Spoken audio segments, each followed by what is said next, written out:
Honorable Gitonga Murungara, member for Tharaka. Yes, thank you very much, Madam Speaker. Madam Speaker, I rise to support the motion that we adopt the report of the committee on the 5 constituencies that are actually under discussion. May I point out that with the recent amendments to the CDF Act, members of parliament have no role to play in the CDF anymore. And this must be very clear to everybody. Even the oversight role that was given at the constituencies has been removed, so that now members of parliament would have to come to this house, debate, adopt or reject reports similar to this one. We do not want to hear cases all over. Members of parliament have misappropriated funds for CDF, have mishandled CDF, or have done anything. CDF now is fully in the hands of the board, the National Government CDF board, and at the constituency level, we have the CDF committee. It is a CDF committee that is supposed to actually be dealing with the monies disbursed. After that, it's supposed to prepare reports. Those reports are audited by the various entities that go to the constituencies, including the board itself, the auditor general, and any other auditor who is supposed to check the accounts. After this is done, those reports are brought here, and members of parliament now have to discuss and see how their CDF is actually used. So we hope that this misnomer that CDF is under execution, implementation by this house is totally misplaced. We do not do any of that anymore, and therefore nobody should go to court to challenge the fact that CDF is in the hands of members of parliament, because that is not true.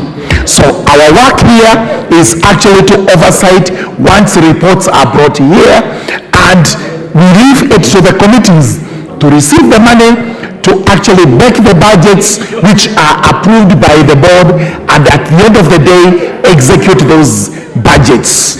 So even where matters are pending in the court, this remains the position, and it's a position that should be made very clear wherever. With those remarks, I do urge that this report be adopted. Honorable Kawanjiko.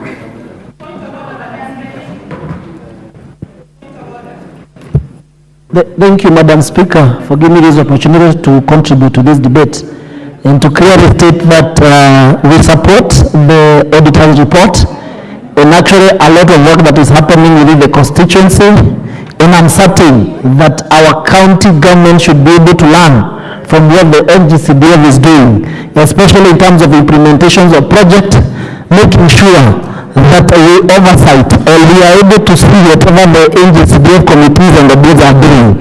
Some of these functions in all our constituencies and in most of our counties, if you move around, the project that you'll be able to see and the bill-based happening within the constituencies are done by the NGCDF. You cannot be able to see anything that is done by the county government.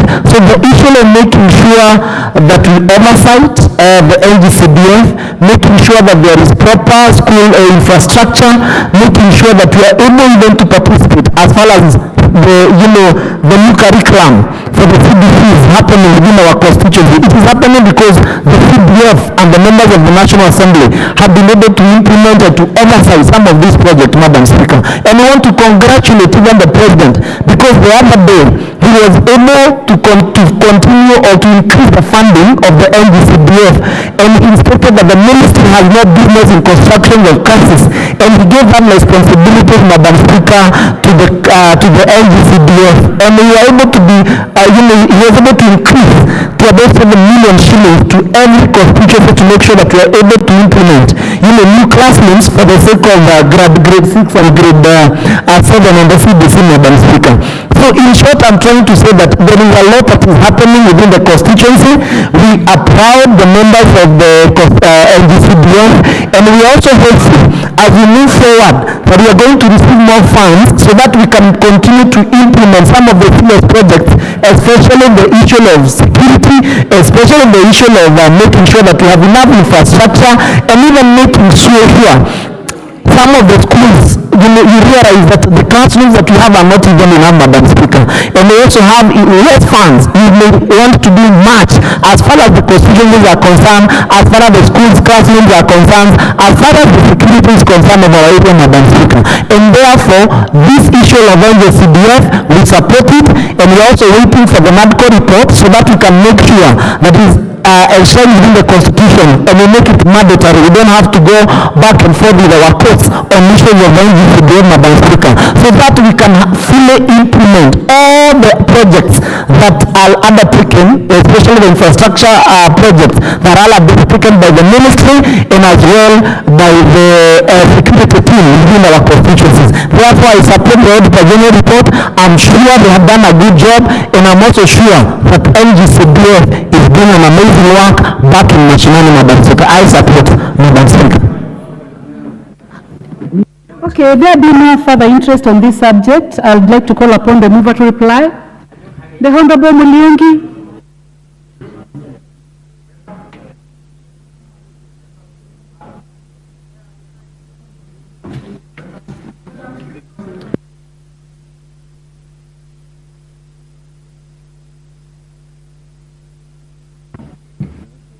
Okay, next order.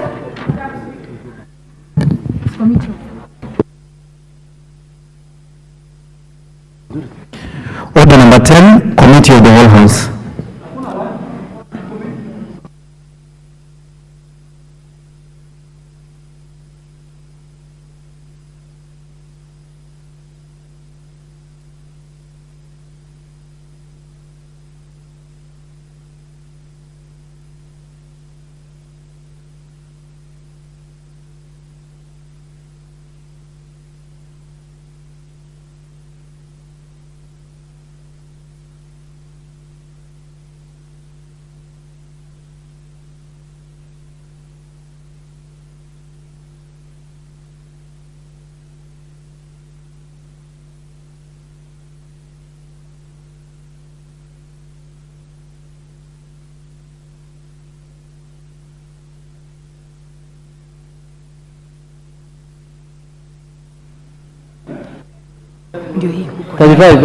Chair,